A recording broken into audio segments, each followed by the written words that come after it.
I put this on half my garden one evening. By morning, the difference was so obvious I almost didn't believe it. The treated side had this energy to it, a lean toward the light I hadn't seen before. The untreated side looked like it always had. Fine, normal, just existing. And I stood there with my coffee going cold in my hand, trying to work out how I'd spent 30 years growing food and never once stumbled onto something this simple. The answer, when I found it, said a lot more about who controls what we know about gardening than it did about me. I want to be straight with you from the start. This is not going to be a magic pitch. I've been burned by magic too many times. The expensive amendments, the proprietary stuff in the little foil packets, the $40 a quart bottles with very confident language on the label. Some of it works. Most of it works about as well as what you already have in your kitchen or your barn. And that's what started me down this road. I had a neighbor, older fella, grew up in a community where they didn't buy inputs, where the question was never, what do I add, but what do I already have that the plant needs? His garden didn't look like anything you'd photograph for a magazine, but nothing in it ever struggled. His tomatoes hit the fence by July. His beans produced from one end of the season to the other with no visible effort on his part. I watched him for 2 full summers before I asked him directly what he was doing differently. He told me, and my first reaction was skepticism, because it was so unremarkable, so old, so cheap I'd never once considered it seriously. That reaction cost me about 3 more years of mediocre results before I finally tried it. The formula has roots that go further back than any garden center. Communities that farmed without outside inputs for generations learned quickly which materials from inside the farm could pull double duty. They weren't optimizing for convenience, they were optimizing for survival. And what they arrived at, through decades of observation, not laboratory testing, lined up almost perfectly with what modern soil science would eventually confirm. The science didn't create this method, it just finally got around to explaining why it worked. And when researchers actually looked at the mechanisms, a few of them noted, quietly in their conclusions, that this approach had been underutilized in commercial growing contexts. Underutilized, that's a polite way of saying the industry had no financial reason to push something this inexpensive into the mainstream. Here is what the liquid is. A fermented plant extract made primarily from comfrey leaves, with a secondary infusion of wood ash water and a small amount of raw molasses. 3 ingredients. Total cost, if you're growing your own comfrey, which you will be able to do indefinitely once you plant it once, is around $3 a batch. That batch treats a substantial garden through 2 full applications. Comfrey has one of the deepest root systems of any common perennial, which means it pulls up minerals from layers of soil that most vegetables can't reach.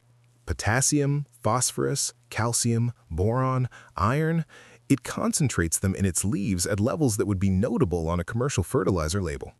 When you ferment those leaves in water, you do 2 things.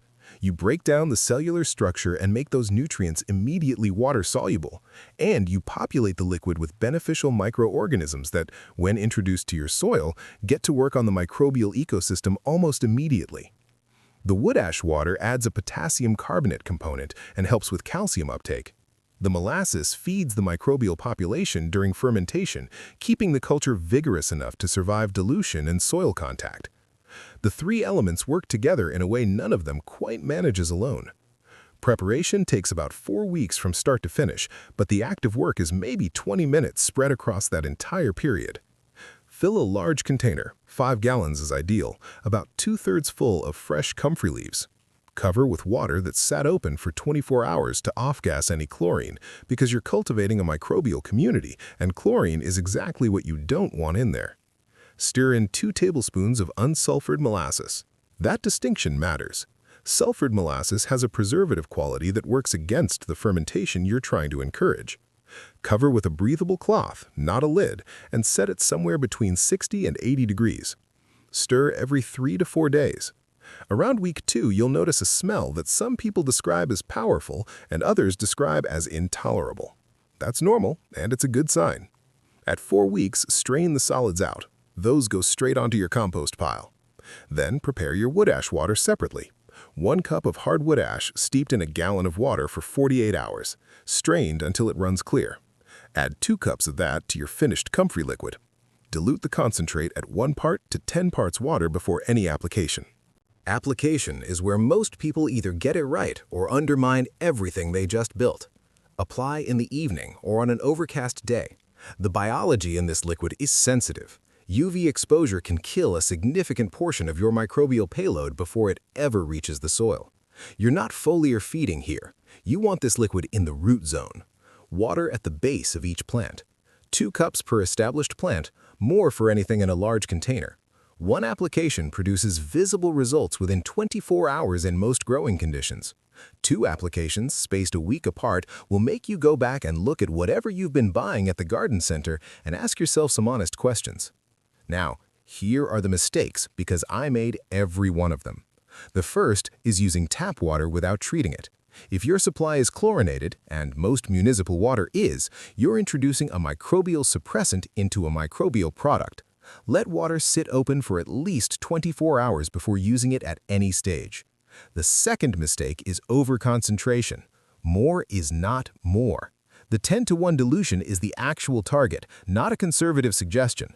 Applying undiluted or even 5-to-1 concentrate can stress your plants because you're flooding the root zone with a pH the plant's uptake system isn't designed to handle at that intensity. The third mistake is applying in full midday sun. I've touched on this, but I want to be direct. The microbial component is what makes this perform the way it does. Dead microbes in fermented plant water are still nutritionally useful, but nowhere near as effective. Protect that biology by timing your applications. The fourth mistake is making one batch, seeing modest results, and deciding it didn't work. Application timing in the plant's growth cycle matters. Applying this during a cold snap or to a plant already under stress will produce less dramatic results than applying it to a healthy plant in active growth during ideal temperatures. This is a tool, not a rescue. Use it when conditions are working with you. Stick around one more minute because I want to share something that doesn't appear in any version of this method I've seen online, and it makes a real difference. When you're preparing your comfrey, add a handful of fresh stinging nettles before fermentation begins. Nettles are treated as a nuisance by most gardeners. That's a mistake. They carry an iron content that's genuinely remarkable for a plant material and an enzyme profile that, when combined with comfrey and fermentation, appears to accelerate the breakdown of plant matter and produce a more biologically active end product. In my own side-by-side trials, the comfrey nettle blend outperformed plain comfrey on every measurable indicator. Leaf color, stem thickness, days to first flower, consistently enough that I now consider it a permanent part of the formula. If nettles aren't available where you are, dandelion root makes a reasonable substitute, though in my experience the results are slightly less pronounced. The principle is the same. You're deepening the mineral profile and the microbial complexity of the brew, and the plant on the receiving end notices. I've been sharing this method quietly for a while now.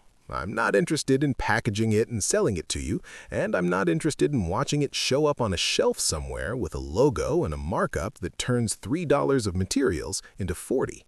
That's the trajectory of almost everything that starts as traditional knowledge and ends as a product. It gets discovered, stripped of context, rebranded, and put behind a price point that makes it inaccessible to the people who understood it best to begin with. I'd rather you make it yourself, understand why it works, and share it with whoever's got a plot of ground nearby that could use some help. Full written instructions, precise measurements, the exact nettle ratio, dilution guidance for different plant types are linked below this video. No sign-up, no email, just the information. And if it works the way it worked for me, tell somebody. That's how this kind of knowledge has always moved. Quietly, one garden to the next, one season at a time.